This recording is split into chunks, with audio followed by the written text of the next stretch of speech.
황희찬이 리그 후반기에 좀 힘을 내네요. 37라운드 울버햄튼 대 에버턴의 경기에서 황희찬이 리그 3호 골을 폭발시켰습니다. 울버햄튼은 황희찬의 선제골 덕분에 리그 13위를 유지할 뿐만 아니라 도저히 강등될 수가 없게 되었습니다. 강등권과 10점 차이기 때문이죠. 오히려 울버햄튼이 에버턴을 도와줬습니다. 에버턴이 수십 년 만에 강등 위기에 처해 있는 상황에서 후반 99분에 득점을 하면서 귀한 승점 1점을 따내고 우선은 17위를 유지했습니다.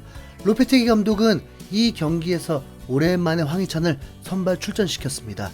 사라비아와 함께 투톱으로 출전을 했습니다. 황희찬의 골은 전반 33분에 나오게 되었는데 에버턴이 공격하는 중에 볼을 뺏기게 되었습니다. 가로챈 선수가 누구냐면 트라우레입니다.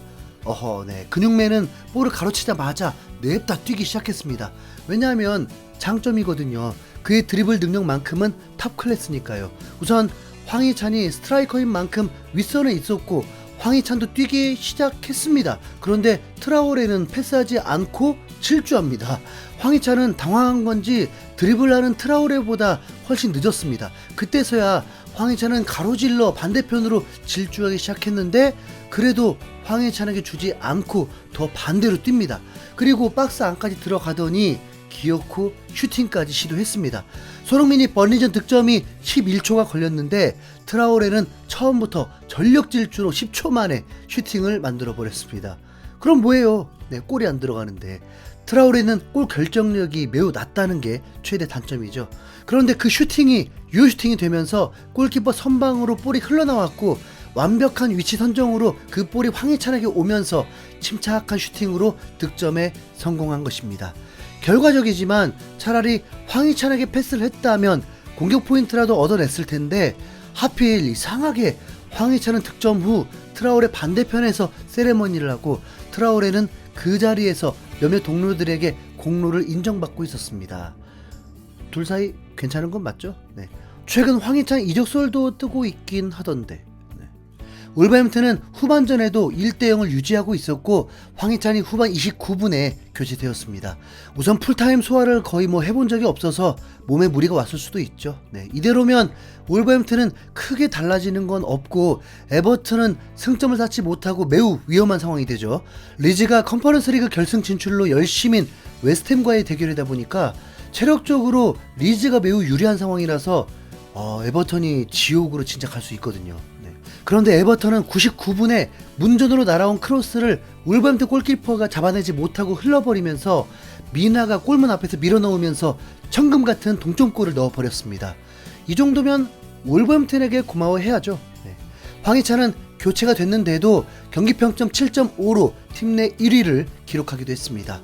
승리의 주인공이면 더 좋았겠지만 리그 3호 골, 시즌 4호 골로 만족해야 합니다. 자, 그리고 동시간대에 리버풀, 아스톤빌라, 맨유 경기가 있었습니다. 토트넘에겐 전혀 상관없지만 챔스와 유로파리그의 향방이 결정될 수 있는 매우 중요한 경기였죠. 맨유는 원정에서 카세미루가 전반 9분에 득점하면서 앞서 나가고 바란이 돌아오면서 수비에서 무실점에 성공하면서 챔스 진출이 눈앞에 오긴 했습니다. 자, 같은 시간 리버풀은 어땠을까요? 홈 경기였는데도 아스톤빌라에게 0대1로 끌려가고 있었습니다. 만약 리버풀은 이 경기에서 패배하면 챔스는 자동 탈락인 상황이거든요. 그런데 후반 88분에 살라의 어시스트에 피로메누가 천금 같은 동점골을 넣어버리면서 기사 회생하게 되었습니다. 왜냐하면 맨유는 첼시와 풀럼전을 앞두고 있는데 이 두 경기를 모두 승리하거나 1승 1무만 해도 자력으로 챔스에 가게 되는데 반대로 한 경기만 패배해도 리버풀에게 엄청난 기회를 주게 됩니다. 맨유가 두 경기 중 한 경기를 패배하고 리버풀이 마지막 경기를 이기면 골 득실차에서 리버풀이 압도적이다 보니까 리버풀이 기적의 챔스를 진출하게 되고 맨유는 유로파 리그로 김민재 영입도 매우 힘들어지게 되죠. 아니 그렇잖아요.